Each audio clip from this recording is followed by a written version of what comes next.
I'm talking with Caril Mitro, who was one of the original Boston first generation disco DJs, and I'm very excited to have a chance to talk to you finally. You a personal hero of mine. Thank One of the you. reasons I got into DJing. Thank you very much. I don't consider myself a hero. It's just that I enjoy preserving the history of something that began, and there was a group of us that started it. Yeah. And I'm proud to be part of that group. Good. Well, I guess to start briefly with just where you grew up, what part of the state? Okay, I was born in the hallway of Boston Medical Center in the 1940s. You can guess which number it might be, Yeah. but I'm not saying anything else, Right. okay? Sure. I was born and raised in a working class family, and my babysitter, since both parents worked, I was an only child, was the the plug-in radio that was on top of the refrigerator. That was my babysitter. And at about, I believe, the age of 5, I just climbed up on a chair, turned it on, and that was that. So you were DJing from the time you were 5? Well, or at least you wanted to hear it. I was listening to all this great music. What do you remember from the music? What was it? The rhythm. Like, The was melody? it late era jazz, big band kind of stuff? Like early rock and roll? No, it was early soul and R&B. Right. And I've always stuck to those roots, even though the clubs that I worked at preferred mainly energy and towards the end, the house music. Right. Okay, Right. but deep in my heart, I'm an R&B and soul person, big time. Right. So your earliest memories of music were the R&B and soul coming out of Oh, the radio? yeah. When I was about 11 years old, I bought my first record down at a record store in South Boston. It cost 89 cents, and it was Little Darling by the Diamonds. So every time I would get my allowance, I remember, every Saturday, I'd rush down to that record store and buy as many 45s as my allowance would allow me. Yeah. Yeah. So this is when you're 11. Yeah. So how long would you say you were considered yourself more of a private music fan before you started going out and sort of socializing with people who were also interested in the music? When do you remember that happening? Well, maybe, all right, first of all, this might be a little different or silly to people, but I truly believe that before one is born, your DNA is already planned out for you. Mm-hmm. And you also, and I'm not trying to get super religious on anybody, I truly believe that your DNA is already in you along with free will. Mm-hmm. And those are your choices. And you don't know what choice you're going to make. You don't know what's inside of you. It takes each year, to build on what your likes and dislikes are. Right. And I guess I followed my path. Mm-hmm. And I did a little bit of free will too. Mm-hmm. Yeah. So when did you start going out though, like to hear dance music? Like, Oh my God, if my parents, God rest my father's soul, back in the 1950s and 60s, especially the 1950s, it was a very, very racially divided Boston. Some people will say it still is, but okay, it has come a long way. But back then, I remember a girlfriend of mine, we would sneak out and go to Boston Arena, which was on Massachusetts Avenue, because we used to listen to WILD, which was a black R&B station, and we heard that Otis Redding was coming to town and Aretha Franklin was coming to town.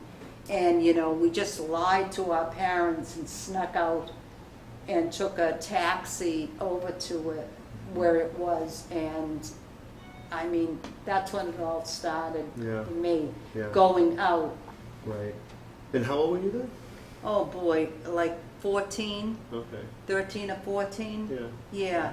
I was going out almost, not quite that early, but a little later. Yeah. Yeah. Yeah. So when did you recall, I guess, going out to hear what would become disco? Like, when did you hear that? Okay. Like, when did you start hearing that? Like, what clubs were you All hearing? right. Okay.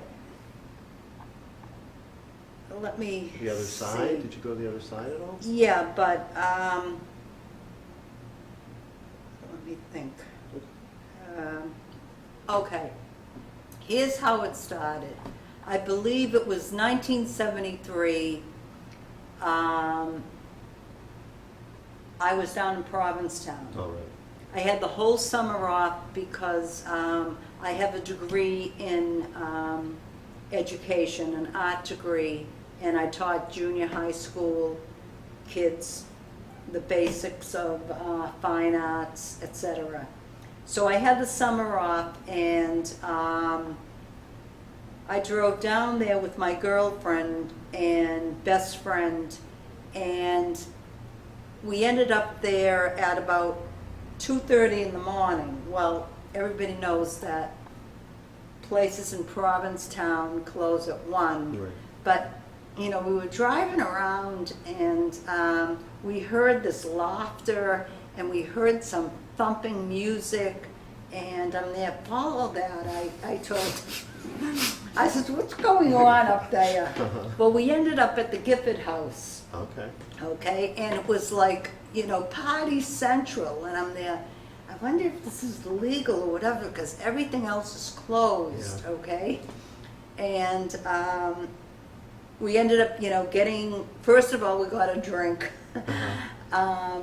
And then, you know, we listened to some of the music until I guess the manager or the owner, they had to lower it because there were complaints. So we got a room there and stayed until the following day, and decided, well, let's take a walk down, we didn't know at the time, but it was Commercial Street. And back then, it was known as, Provincetown was known as an artist colony. And since that was my field, I says, let's look around, maybe we can rent a place here for the summer. She said, all right. And we did. We found this great space right on Commercial Street. And back then, for the entire season, June, July, and August, it cost us $700. Wow. I know. I know. When you think about What it is now, What it is yeah. now, yeah. Yeah. So, you know, we settled in, you know, did our own thing, etc. Met our neighbors. One of our neighbors was a relative of George Gershwin, and they came from Long Island, New York, and they were on one side of us. And I just happened to, you know, I'm a free spirit, so I always like to get to know people, etc.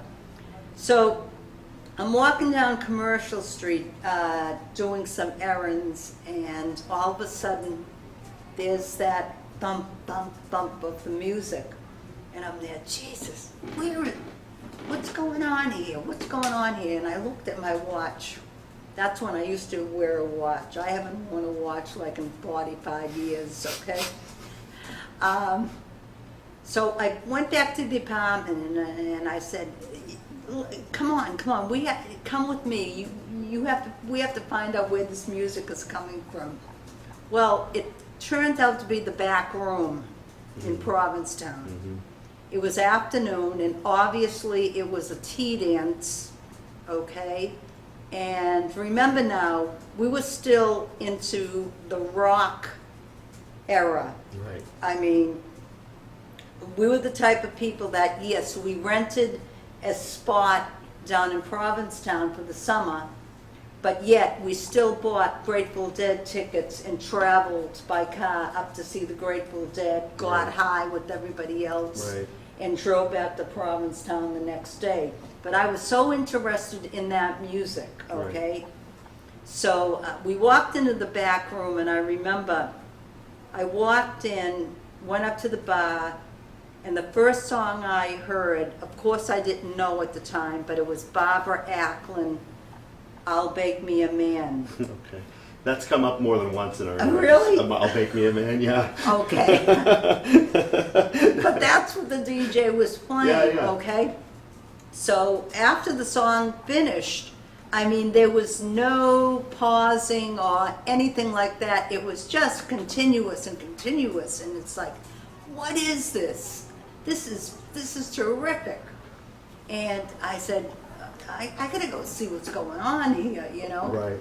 And I, found my way to the DJ booth, and I am not the type, and I never was the type of person to bother other DJs while they were working, because work is work, and a lot of people called me nasty names through the years because I wouldn't let them in the booths that I worked at. Right. But I mean, Yeah. I get it. Oh, yeah, I get it. So, I mean, the lights were dim, but I just happened to look to see what this DJ had for equipment. And, it sunk in, and then after the tea dance and the DJs changed, I asked them what this was, and they told me it's called a mixer. You have to get belt-driven turntables and the whole shebang. Okay. So we ended up going to the back room like practically every night of the week while we were down there. Right. Excellent music. Can I ask you, do you remember who the DJs were then? Was it? No. Because there were a lot of people early on who didn't really go that far. Right. There were people who started out there that didn't go on to much more, right? Right. Yeah. Unfortunately, I did not get any names. Right. Okay. It all started back in Boston. Is when you started. Right. Yeah. When I ended up going back to work because the school year started in September, the Friday and Saturday nights were always at the 1270. Yeah. Okay, and that's when I heard Jimmy Stuart Right. and I heard Danae Jacovidis. Right. And this was probably like 75, right? 76, somewhere around there? 1974, what is it, 73, 74. Yeah. So the Yeah. 12 was open. That I always forget when the 12 opened. it was, yeah. Okay. 3 floors of Yeah. absolute craziness. Yeah. I mean, we were out 7 nights a week, Right. continuously partying. I don't know how the hell any of us got up for work the next day. Yeah. But I mean, it was packed. Yeah. It was 3 floors and it had a roof deck, so go figure. And there were lines from Monday through Sunday continuously. Yeah. And, okay. No, I want to, because I wanted, there's just 2 things I want to remember. I want to talk about Jimmy Stuart at length, and I want to talk about Danae in a bit too. But Jimmy is the one, along with Danae, who's credited with, sort of almost inventing some of the elements that became. Jimmy, hands down, was the one, Yeah. okay, in my opinion. And I'm sure that other first-generation DJs would agree on that. That seems to be the consensus, really. Absolutely. That he was the biggest innovator.